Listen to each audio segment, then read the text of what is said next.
Adam Schefter dropped a bomb. The Ravens were planning to draft Shedeur Sanders in the 5th round with the 141st pick.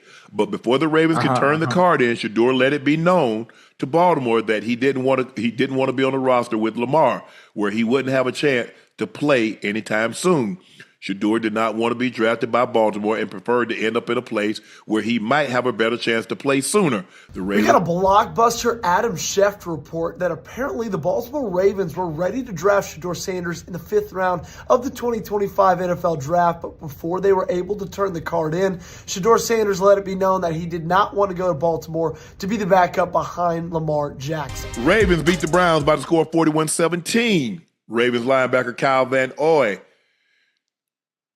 told reporters that the Baltimore defense had a team dinner meeting in order to get beyond last week's fourth quarter collapse.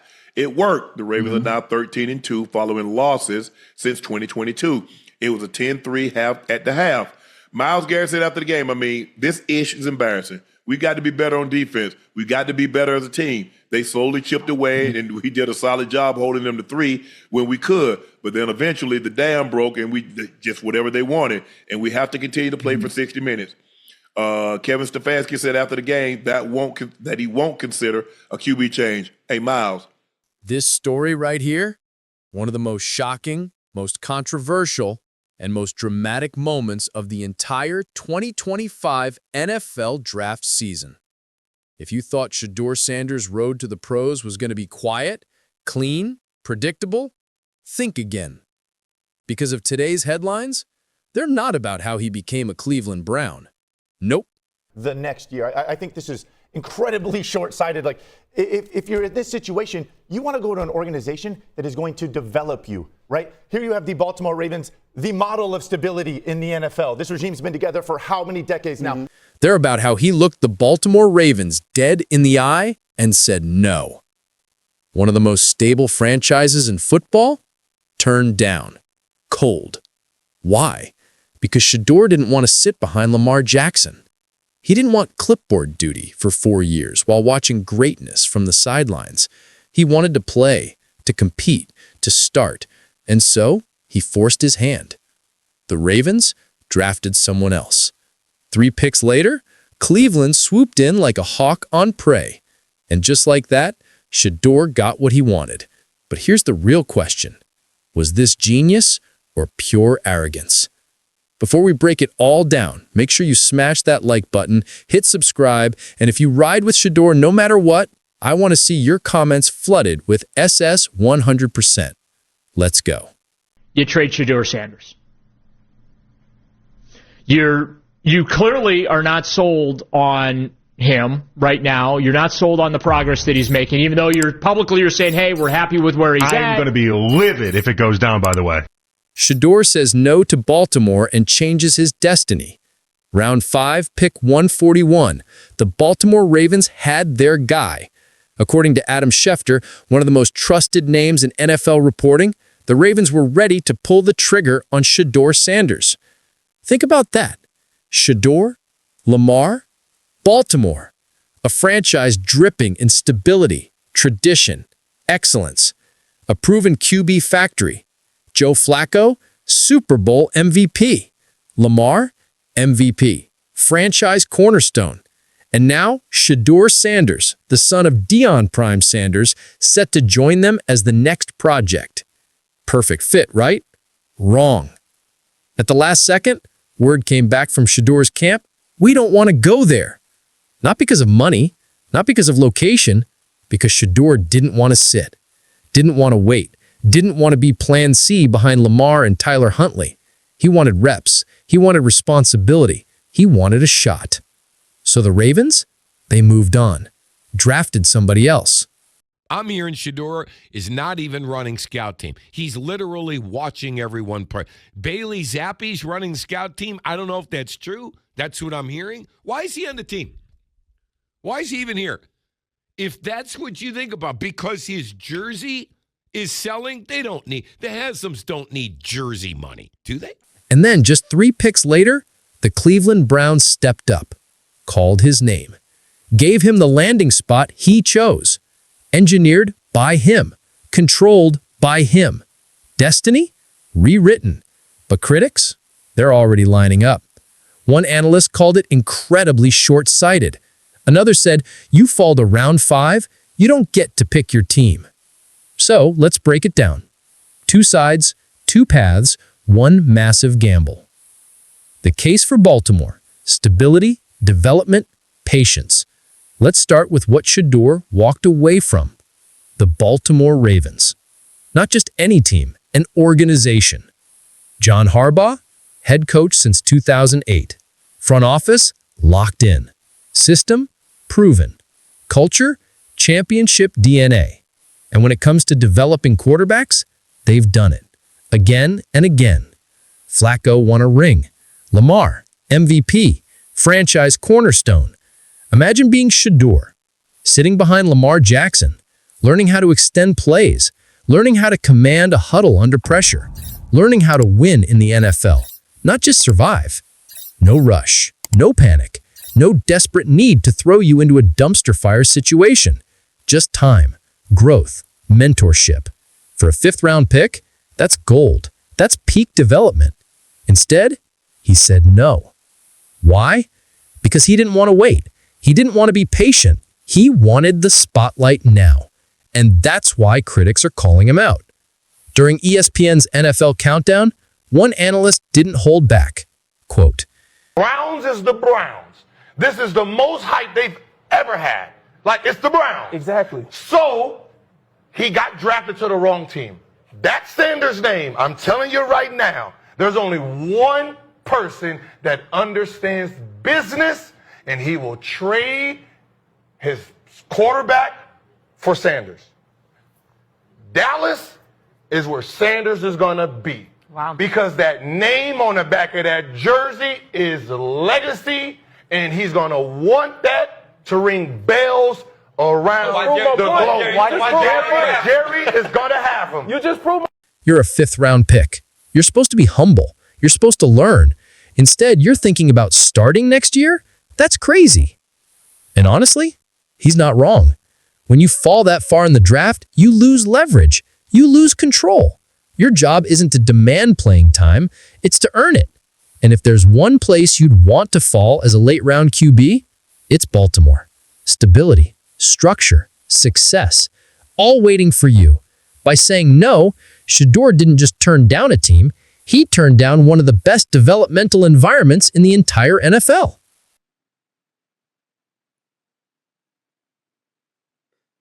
Man, Roquan Smith had himself a day. 15 total tackles and a fumble return for a touchdown. But step into Shedeur's shoes. What was he thinking? Now flip the script. Be Shedeur Sanders. Your whole life, you've been prime son. At Jackson State, you rebuilt the program. At Colorado, you carried a team on your back. You threw dimes. You led comebacks. You embraced the spotlight. You didn't come to the NFL to sit. You came to play, to compete, to start. So when Baltimore calls and says, hey, sit for 4 years behind Lamar, what does that sound like? Like a death sentence, like another insult, like proof that the world still doesn't believe in you. Meanwhile, Cleveland is offering something different. Joe Flacco, legend, but 40 years old, on borrowed time.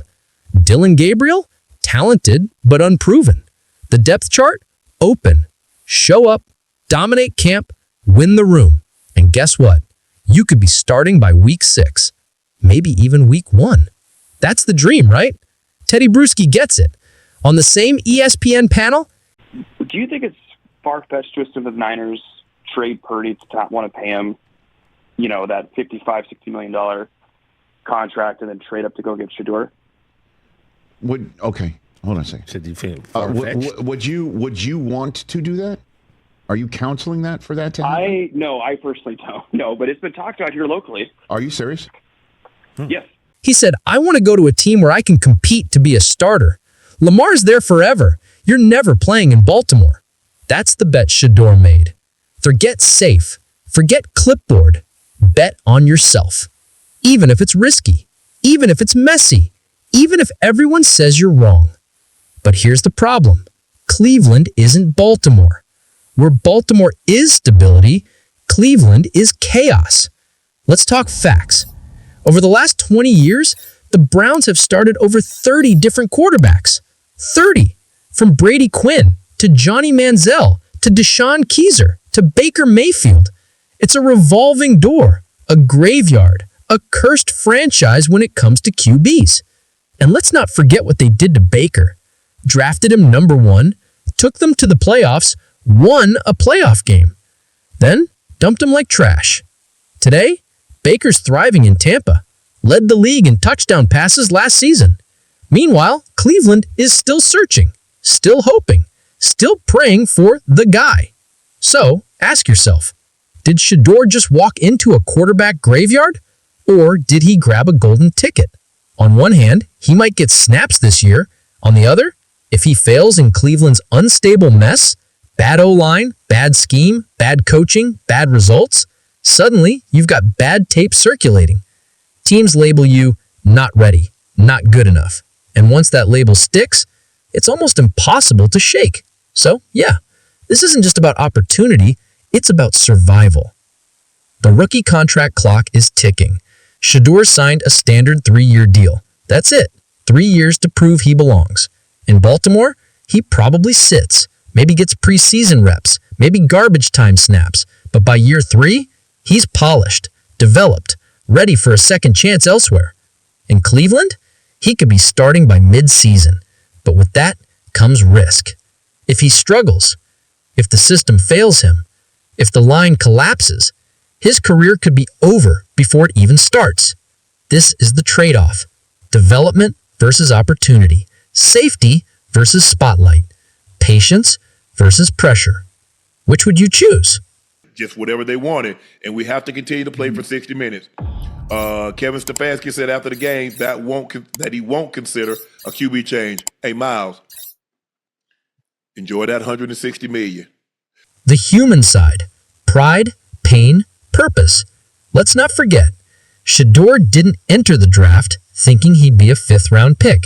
He thought he was a 1st-rounder. He thought he was top 5 QB talent.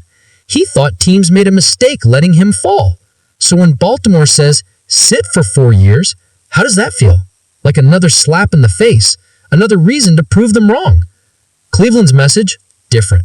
Come here, compete, earn your shot. That's all Shedeur wanted to hear. And if you know anything about the Sanders family, you know they don't back down. They don't hide. They run straight at the challenge. Prime didn't build empires by playing it safe. Shedeur, same DNA, same fire, same hunger.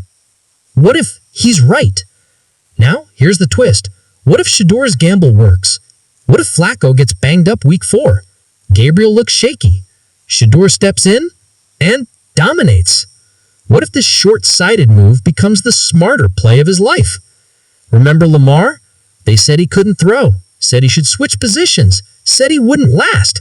Now, he's an MVP, franchise QB, Hall of Fame trajectory. What if Shedeur follows that path?